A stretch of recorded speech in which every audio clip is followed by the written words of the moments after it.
Hi, so today I'm going to be exploring the role of gender in post-conflict reconciliation and rehabilitation in Greek tragedy. First, we're going to explore IR structures of peace building to provide a framework for this analysis. And then I intend to apply these structures to Greek tragedy, specifically the play Agamemnon, to display the initial attitudes to peace building in a post-conflict society. I will then conclude with where this may direct us and how it can aid in informing our understanding of structures of peace building in ancient Greece. I first want to acknowledge that we will be looking at tragedy as we are looking at tragedy. We cannot take this as an authoritative source for what structures were really put in place in ancient Athens. Indeed, tragedy deliberately creates stream situations and demands unusually problematic choices, as highlighted by Foley. However, it does allow us to explore potential areas in which these themes and issues brought up may reflect reality. These plays were made to resonate with their audience and thus must, to an extent, display their reality. As highlighted by Rabinowitz, the sensitivity of the tragedians to the cost of war also make these stories useful to us in a rich and powerful way. Tragedy is also unique in the way that it is a form in which the author can be critical of the state or some current issue with relative freedom. Therefore, though we cannot take this as an authoritative display of post-conflict resolution in ancient Athens, as the play is not even set in Athens at all, it is a good place to start in the exploration of themes that are not brought up in other genres. So, looking first at structures presented in international relations studies, Zhang highlights the essential nature of reconciliation and social rehabilitation as a major component of reconstructing post conflict societies. Indeed, many studies look to the building of peace between states, but this framework allows us to look at peace building within a state, whether it's one that's been ravaged by civil war or even one that has seen little to no conflict at all. And one of the main issues of reconciliation and social rehabilitation that Potter highlights is that of gendered roles.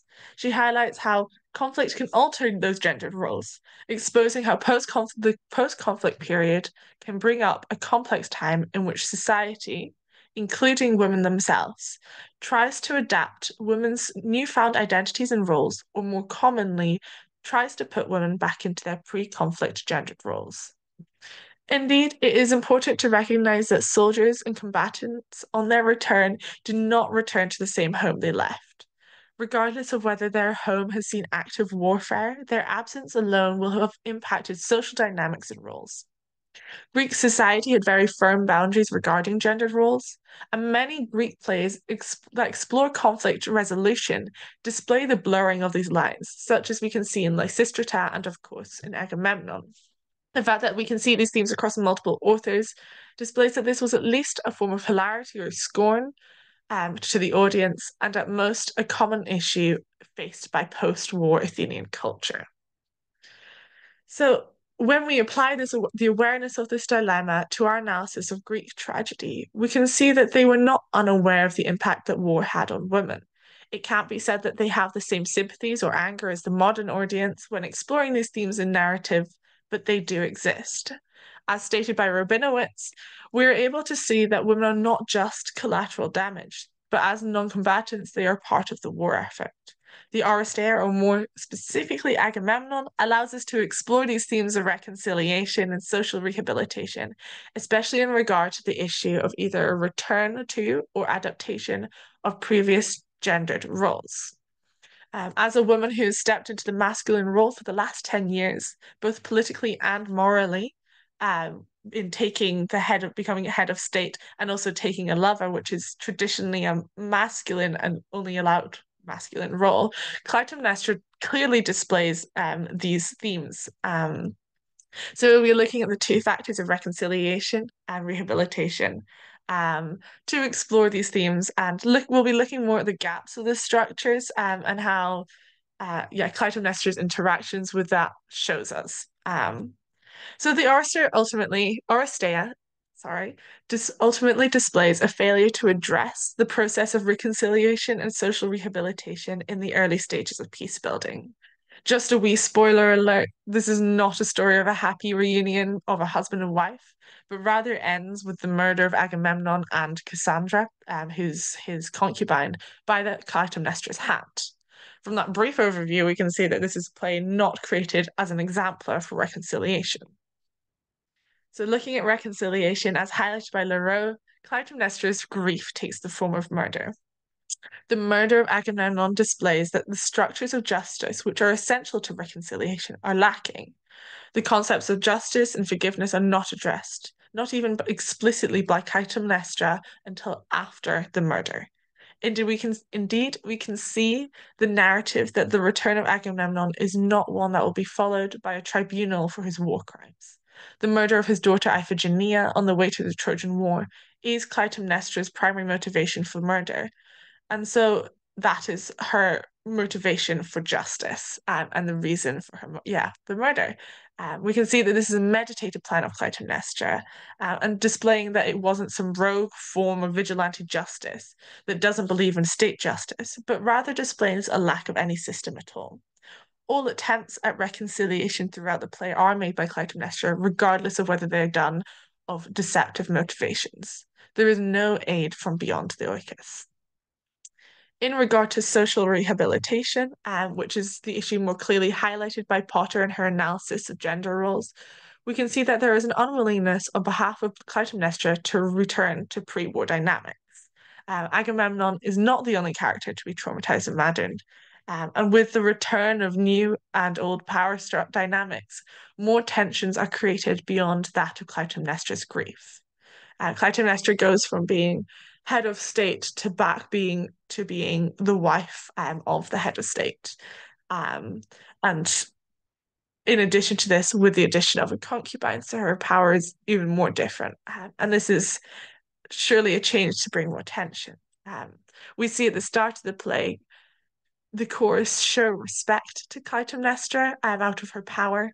Um, they state, I've come out of respect for your power, Clytemnestra, for it is right to honor the lady of a ruler when the man leaves the throne empty.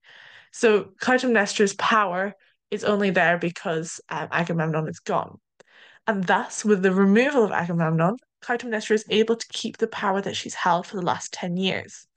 Indeed, in the concluding lines of Agamemnon from Clytemnestra, are this: in our twin mastery of this house, I and you will make things well.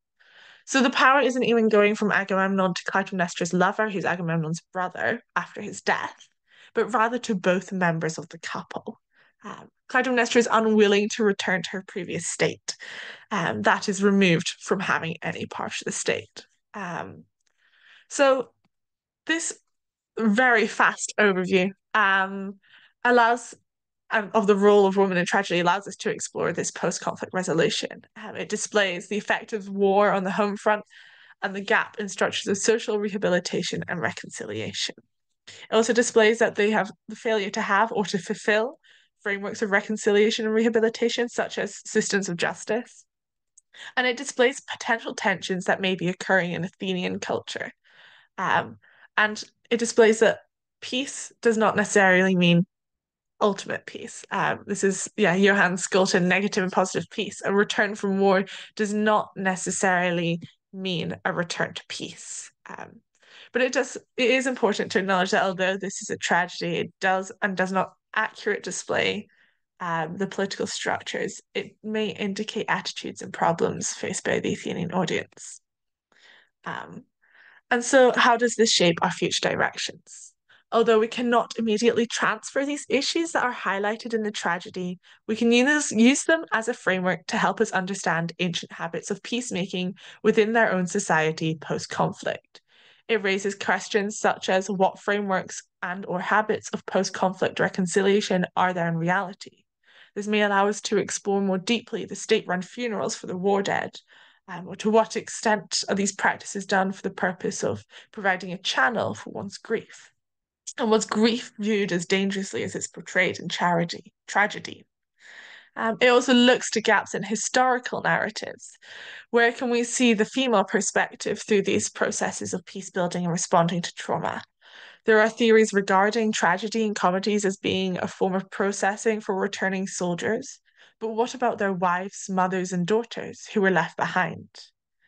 And if we don't have these narratives, do we create them ourselves? I think there is a great opportunity to do this. We only have to look at works such as Pat Barker's Silence of the Girls to see that there is much room to display these perspectives and provide voices for those who are not necessarily written into the narrative. And I think we can do that at an academic level as well. How much of our research is focused on the social grassroots impacts of war and peace building on the home front?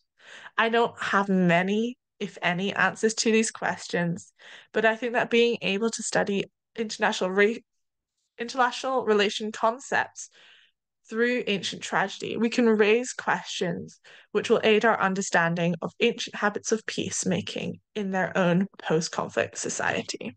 Um, and here is my bibliography if anyone would be interested. Thank you.